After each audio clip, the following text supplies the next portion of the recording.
Good morning, I'm Maiki Oreta and you're watching Basis Points, where we dive deep into the numbers and the stories that drive our economy and shape our world. Overnight on Wall Street, the big recovery rally came to a pause as the three main indices ended relatively unchanged, albeit slightly lower. The Dow Jones Industrial Average and the S&P 500 shed 0.2%, while the tech-heavy Nasdaq shed a little more than 0.3%. Energy stocks tumbled, dragging the S&P 500 lower after oil prices lost traction due to uncertainty over a ceasefire deal in Gaza. With this modest profit-taking, the three main gauges end an 8-day winning streak, which was their longest rally so far this 2024. This as investors turn cautious ahead of the annual economic symposium at Jackson Hole, Wyoming this week, where investors anticipate to receive more clues from the Federal Reserve Chairman Jerome Powell on what to expect at the Fed's next policy meeting this September. I think what's happened is I think the markets had a good run. And you had some earnings that came out this morning, from the consumer that weren't great. We're a little bit softer. So I think there's some concern. Okay, let's take some money off the table in front of what we've got later on in the week. We've had a nice bounce, as we've noticed, since a couple of weeks ago. So I think it's just a normal, hey, you've had some run, take a little bit off the table. Still in the United States, Alaska Airlines moves a step closer to acquiring Hawaiian Airlines in a $1.9 billion deal. That's after the U.S. Justice Department completed their regulatory probe into the merger.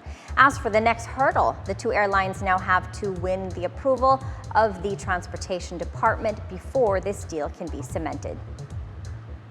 This union represents the largest merger of U.S. carriers since Alaska merged with Virgin America 8 years ago.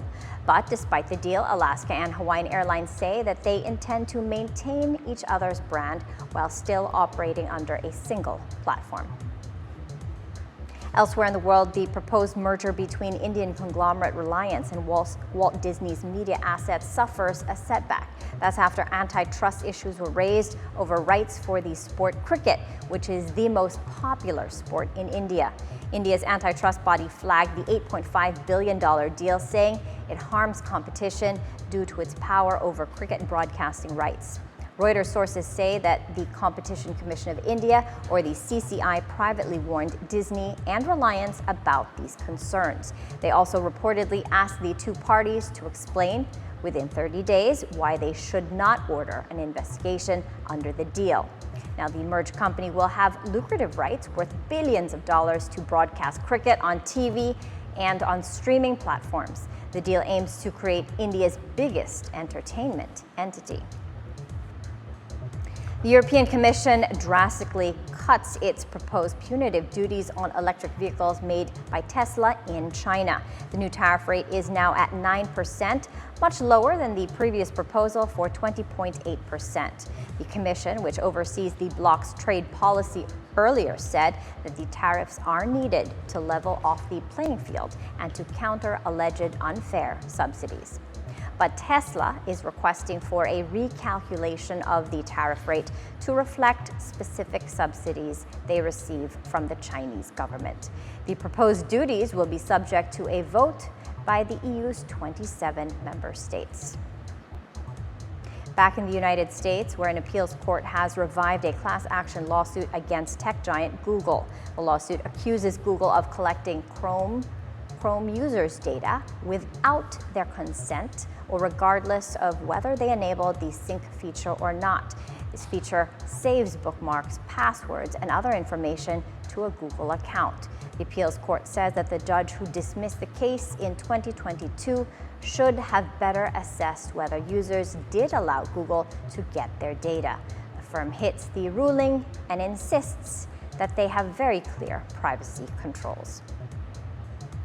In other news, communications app Viber is significantly expanding its services in the Philippines beyond messaging. Viber says that they will soon launch their digital payments feature called Viber Pay, which will allow users to send and receive money instantly via their app. Now, Filipinos will be given early access to this feature ahead of the big launch. just by updating their Viber app and by joining the waitlist through the new Pay tab, which will be rolled out in the coming days. Viber Pay was first announced in 2022 and is already available in several countries, including Greece and Germany. We're taking a quick break. Stay with us as we dive deep into the numbers and the narratives that matter most to your bottom line.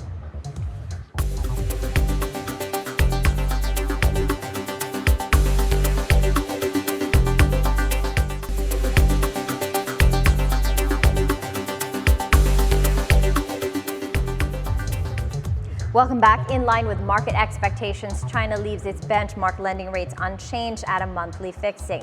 The one-year loan prime rate was kept at 3.35%, while the five-year LPR was unchanged at 3.85%. Most new and outstanding loans in China are based on the one-year LPR, while the five-year rate influences the pricing of mortgages. Last month, China surprised markets by cutting interest rates in what was seen as a move by policymakers to strengthen their economic growth prospects. Let's now take a look at the initial figures at the Philippine Stock Exchange. Now, after ending yesterday up by 0.8% to 69.45, we are now seeing some profit taking. Not that much though. The PSE index is down by 0.1% to 69.37. All shares index unchanged, down by less than a percent. At 37.28. Financial sub-index unchanged, also down by less than 0.5%. Industrial sector is countering all the selling. That's up by 0.3%. Holding firms down, services down marginally. Mining and oil counter, that's the only one really bucking the selling pressure in the market. It's up by almost 2% at 1.9%. Property counter is unchanged, down by less than 0.1%. Now, to help us make sense of these numbers, we have with us Miko Sayo, the founder of an online trading community, Chupitero. Good morning, Miko. Thanks for joining us. Good morning, Maiki. Thanks for inviting me. Okay, Miko, right now we are at 69.38. Coming off the selling, we're seeing some profit taking. Technically, we're overbought. That said, would you say that a correction, a pause, this thing, is this the beginning of the correction and consolidation phase that we need to enter before we can move higher? Well, I'm not sure if it's already the beginning, but obviously the markets are overbought already. We've been going up for the last, I think, 9 out of the last 11 days already. So I think it's just due for the markets to maybe pause, consolidate, or maybe even correct back down a little bit as some people take some money off the table. However, over the long term, what's going for the market and what is holding us back? Well, I think the only thing that's holding us back is because the market's quite high already in the short term, no? But I think the market sort of like turned the corner because of that BSP rate cut a few days ago. And I think because the market is sensing that we are already in an easing cycle, this could be the start of a much bigger rally in the PSEi. Yeah, we have begun that easing cycle ahead of the U.S. Federal Reserve. Expectations are that the U.S. will follow this narrative as well, that the U.S. is going to be starting an easing cycle as well. How can investors prepare themselves in anticipation of rate reductions by the U.S. Federal Reserve? Well, if the market starts to consolidate or correct back down in the next couple of days, that should be an opportunity for investors to get in and position in the markets in the next couple of months. We're in the third quarter, which is normally a bearish period in the market, but obviously we're not.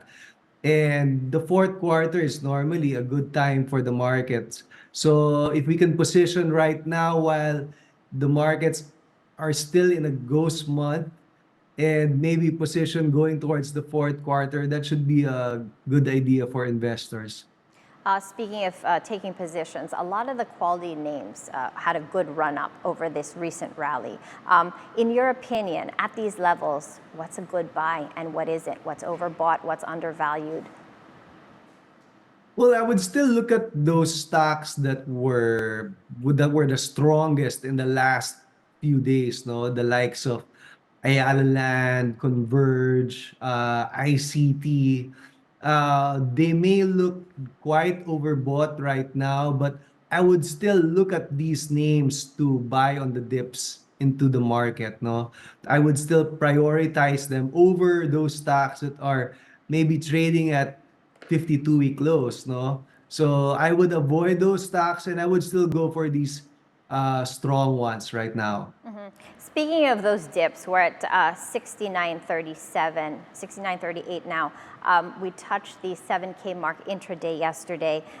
When you're talking about a correction, because now, having reached overbought levels, how deep of a correction could we anticipate moving forward? Well, first, depends on how high this market goes, no? So, technically speaking, the higher this market goes, the shallower the correction will be. Okay? So it's like baligtad to what most people would think, no? Wherein most people would probably think that the higher it goes, the deeper the correction will be. But actually, it won't be like that because what happens is that a lot of people will be taking profits too early and they will be looking to buy back lower once the correction happens. And the higher this market goes, the more people that will be taking profits and selling too early. Okay, that said, Miko, what are your expectations for the PSEi for the year end? Where do you expect us to finish off this 2024? Okay, so the average true range or the normal range of the market per year in the last 5 years is about 1,600 to 1,800 points. Okay, so if this market closes at the highs of that range, we will be seeing around 7,700 to 7,900 by the end of the year. Okay, with those expectations, what sort of a rate cut, how deep of a rate cut have you factored in to those expectations from the BSP? Well, I think the market is already pricing in another rate cut at the end of the year. Of course, it would be a bonus if we could get 2 rate cuts. So, two 25 basis point rate cuts would be great, and maybe another 100 basis points rate cuts by next year. And the lower interest rate environment is going to be, bullish for pretty much all the sectors. And in a lower interest rate environment, we get more IPOs, which is also great for the investors. It's another opportunity for them to invest in. What are the IPOs you're most excited about? We hear there's the IPO of Gcash and SM REITs. What are you looking forward to? Yeah, I think those two are the most anticipated ones. The SM Prime REITs and the Gcash IPO. Aside from that, there's also the planned IPO of Prime Infrastructure of Enrique Razon. Exciting times. So Miko, before we let you go, can you give us a piece of investing advice, all-weather advice for investors right now? Again, I would still advise people to continue to stick with the strong ones and not the low ones. It's always so tempting to buy what's low, but actually the more logical way to do it is to buy what's strong. What's strong will continue to be strong moving forward. All right, these are the biggest names. All right, thank you so much, Miko, for joining us this morning. Thank you, Maiki.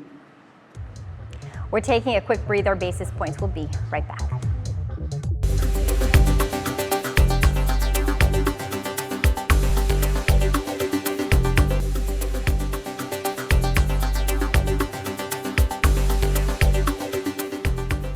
Welcome back to Basis Points. Let's check on the business headlines in the major news websites.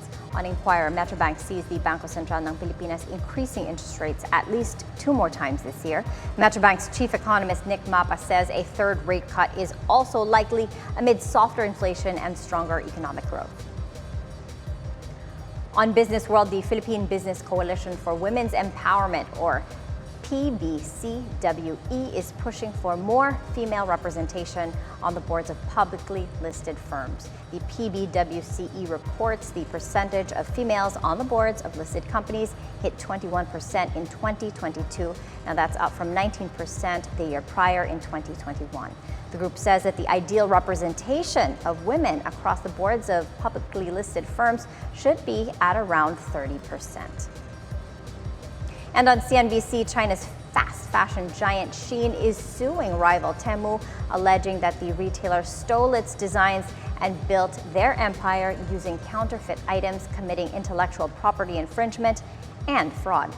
The suit, which was filed Monday in Washington, D.C., comes as Shein itself is battling similar allegations from several brands and independent artists, including Levi Strauss and H&M. Before we go, heads up for Nintendo fans, as the gaming giant will open a museum in Kyoto, Japan. The museum, which will be launched on October 2nd, is built on the very same grounds as the factory where Nintendo first started back in 1889. The museum houses a gallery of Nintendo products throughout the years, including their classic consoles. Visitors can also try vintage video games, including the company's iconic Super Mario Bros. Tickets for that museum are now available for 3,300 yen, or for about $23 US. And that's it for Basis Points. I'm Maiki Oreta. Stay tuned tomorrow for more news on the financial markets and more. Keep it here on BNC, the Bilyonaryo news channel, always on top.